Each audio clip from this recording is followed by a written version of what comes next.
50,000 টাকা তোলা নচেত শারীরিক সম্পর্কের প্রস্তাব দেওয়ার অভিযোগ রাজপুর সোনারপুর পৌরসভার 11 নম্বর ওয়ার্ডের কাউন্সিলর কৃষ্ণপদ মণ্ডলের বিরুদ্ধে। মহিলার দাবি, স্বামীর মৃত্যুর পর তিনি সবজি বিক্রি করতেন, সেই সময় থেকেই নানাভাবে চাপ দেওয়া হয় বলে অভিযোগ। শেষ পর্যন্ত টাকা দিতে না পারায় শ্লীলতাহানির হুমকি ও কুপ্রস্তাব দেওয়া হয়। এখানেই শেষ নয়, দাবি মতো টাকা দিতে না পারায় এবং কুপ্রস্তাবে রাজি না হওয়ায় তার দোকানটি ভেঙে দেওয়া হয় বলে অভিযোগ। ঘটনার পর সোনারপুর থানায় লিখিত অভিযোগ দায়ের করেন আক্রান্ত মহিলা। বাইরে দাঁড়ানোর পরে আমার কাছে বলছে, তুমি 50,000 টাকা দাও, নইলে আমার দিকে দেখো। দুটো অপশান দিলাম তোমাকে, দুটো অপশানের যে কোনো একটা মানলে আমার ছেলেরা তোমাকে গিয়ে দোকানে গিয়ে দোকান বেঁধে দেবে, তোমার দোকান ভালো করে বেঁধে দেবে। তোমার দোকান তো এখন সামনে দরজা জানলা করা হয়নি, ভালো করে বেঁধে দেবে। হয় 50,000 টাকা দিতে হবে, নইলে তুমি আমার দিকে দেখো। নির্যাতিতার দাবি, বিধায়ক লাভলি মৈত্রের কাছে অভিযোগ জানিয়েও হয়নি কোনো সুরাহা।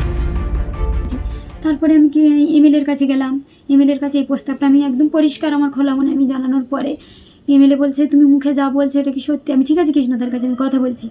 তখন আমাদের লাভলি দিদি বললো, আমি কৃষ্ণদার কাছে কথা বলছি বলে আর কোনো রেসপন্স নেই। শ্লীলতাহানির মামলা রুজু করে তদন্তে নেমেছে পুলিশ। তবে অভিযোগ সম্পূর্ণ ভিত্তিহীন বলে দাবি করেছেন 11 নম্বর ওয়ার্ডের কাউন্সিলর কৃষ্ণপদ মণ্ডল।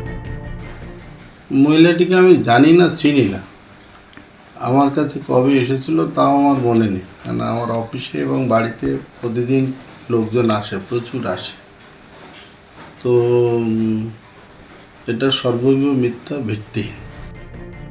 অন্যদিকে গোটা বিষয়টি নিয়ে রাজনৈতিক চাপানোউতর শুরু হয়েছে। সোনারপুর দক্ষিণ বিধানসভা কেন্দ্রের বিধায়ক লাভলি মৈত্রের ঘনিষ্ঠ হওয়ায় কাউন্সিলরের বিরুদ্ধে কোনো ব্যবস্থা নেওয়া হচ্ছে না বলে অভিযোগ গেরুয়া শিবিরের। এই কৃষ্ণপদ মণ্ডল, উনি আবার ওখানকার যিনি তৃণমূলের বিধায়িকা আছেন লাভলি মিত্র, ওনার আবার চিফ ইলেকশন এজেন্ট ছিল। উনি প্রচণ্ড বিধায়কের ঘনিষ্ঠ। এবং ওই মহিলা যখন সোনারপুর থানায় অভিযোগ জানাতে যায়, সোনারপুর থানার আইসি প্রায় মহিলাকে 3 ঘন্টা বসিয়ে রেখে হেনস্থা করে এবং তার কমপ্লেন জমা নেয় না। তারপর ওই মহিলা বাড়িপুরে মহিলা পুলিশ স্টেশনে যায়, সেখানেও তার অভিযোগ জমা নেয়নি। তারপরে এখন মিডিয়ার চাপে আজকে অভিযোগ জমা নিয়েছে। বিধায়কের হাত রয়েছে কাউন্সিলরের মাথায়। শাসক শিবিরকে চাঁচাছোলা ভাষায় কড়া মন্তব্য বাম নেতৃত্বের। নয়, এই কাউন্সিলর তো বিধায়ক যিনি রয়েছেন লাভলি মৈত্র তার ইলেকশন এজেন্ট ছিলেন, তো অত্যন্ত প্রভাবশালী কাউন্সিলর। পুলিশও কি খুব একটা স্বতঃপ্রণোদিত হয়ে পুলিশও কি খুব এগিয়ে এসে তদন্ত করবে বলে তো মনে হয় না। তার কারণ বিধায়কের আশীর্বাদের হাত মাথায় রয়েছে, স্বাভাবিকভাবেই কাউন্সিলরের যা মন চাইছে তাই করছে। জনপ্রতিনিধি শব্দ আর তার উপর তৃণমূল কংগ্রেস মিলেমিশে যা হয়েছে, দুর্গন্ধ ছড়াচ্ছে। ঘটনার পর থেকে আতঙ্কে দিন কাটাচ্ছেন নির্যাতিতা। এখন দেখার বিষয় পুলিশ প্রশাসন কতদিনে পদক্ষেপ নেয়। দক্ষিণ 24 পরগনা থেকে তমাল সরকারের রিপোর্ট, ক্যালকাটা নিউজ।